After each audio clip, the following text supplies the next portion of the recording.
नमस्कार, मी Rushali Yadav Sarang. 8 PM special रिपोर्टमध्ये आपल्या सर्वांचं स्वागत. पुढच्या आठवड्यामध्ये रोहित पवार 2 पत्रकार परिषदा घेणार आहेत. अजित पवारांच्या विमानाचा अपघात आणि विलिनीकरणावरून खुलासे करण्याचे संकेत रोहित पवारांनी दिले. तर विलिनीकरणावरून दादांच्या भूमिकेवरून अजित पवारांच्या राष्ट्रवादीच्या एका मंत्र्यानं कबुली दिली आहे. पाहुयात TV9 मराठीचा हा स्पेशल रिपोर्ट. विलिनीकरण का होणार होतं हे सर्व मी 12 तारखेला त्या ठिकाणी सांगेल.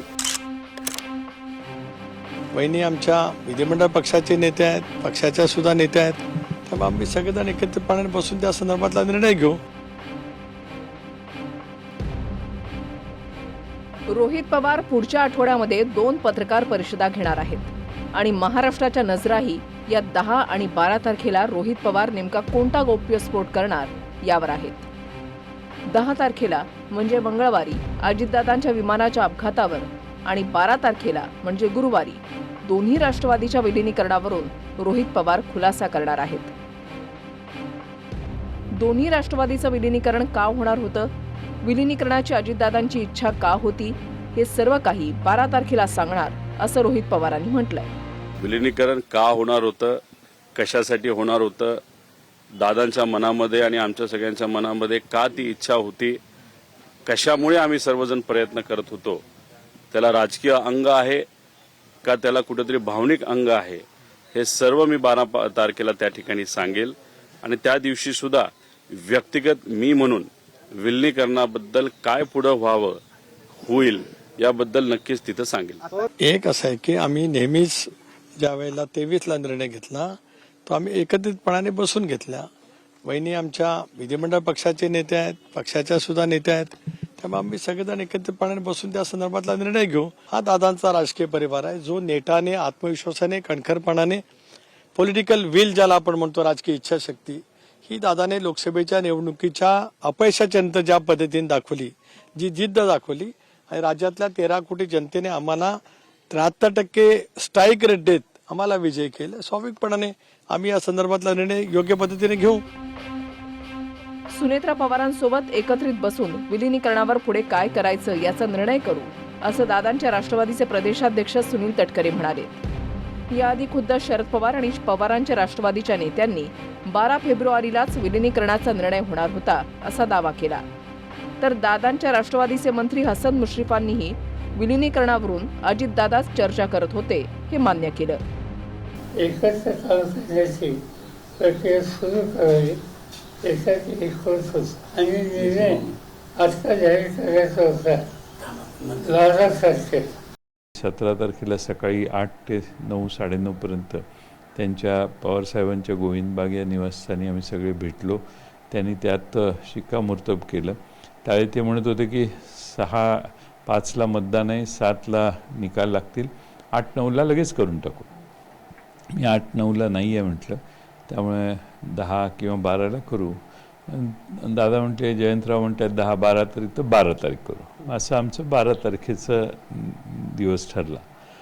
ठीक आहे ना, त्याने आता भूमिका त्यांची काय आहे आम्हाला माहिती नाही. फक्त आमचं मत होतं की जे विलिनीकरणाबद्दल चर्चा हे करतायत म्हणजे राष्ट्रवादी साहेबांचा गट, त्या चर्चेमध्ये अजितदादा होते, आम्ही कोणी प्रमुख माणसं नव्हती, एवढा आमचा दावा आहे. आणि आता समजा सुनेत्रा वहिनी आणि सगळे कुटुंबीय तर त्या जर मताचे असतील, राष्ट्रवादी सगळे नेते जर त्या मताचे असतील, तर त्यामध्ये काही अडचण येण्याची आवश्यकता नाही.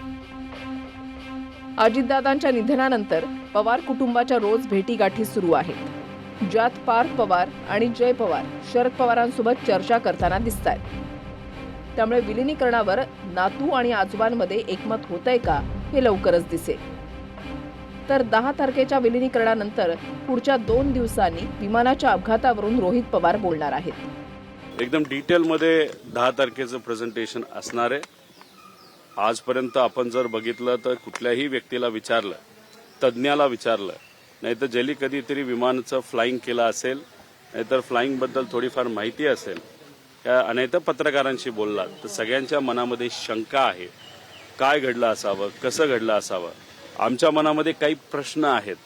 ते प्रश्न त्या दिवशी म्हणजे 10 तारखेला मी स्वतः त्या ठिकाणी मांडेल, ज्याला उत्तरं मिळाली पाहिजे अशी आमच्या सगळ्यांची इच्छा आहे. जे काही नेते विधानं करतायत की त्यांनी असं झालं असेल तसं झालं असेल तर तपास यंत्रणेने सुद्धा त्यांच्याकडे संपर्क करावा. मुख्यमंत्री महोदयांना माझी विनंती राहील की असे जे वक्तव्य करतात ते सगळे वरिष्ठ नेते आहेत, वैज्ञानिक जबाबदारी पाळणारे नेते आहेत. त्यामुळे त्यांच्याकडची जी माहिती असेल ती आपण त्या ठिकाणी घ्यावी आणि मग तपास यंत्रणा करत असलेला तपास, त्यांची माहिती त्या दिशेने त्यांना घेता येईल. कारण राज्यातल्या जनतेला लवकरात लवकर, देशातल्या जनतेला लवकरात लवकर या संबंध झालेल्या दुर्दैवी विमान अपघाताचं सत्य कळलंच पाहिजे. राष्ट्रवादी काँग्रेस पक्षाची भूमिका आहे. अपघातावरून शंका उपस्थित करणारे फक्त रोहित पवारच नाहीयेत, तर दादांच्या पक्षातूनही सवाल करण्यात आले. अर्थात अशा नेत्यांना तपास यंत्रणांनी विचारपूस करावी असं म्हणत तटकरेंनी तिरकस टीका केली आहे. बारामतीहून योगेश बोरसेसह अक्षय मणकणी, TV9 मराठी, मुंबई.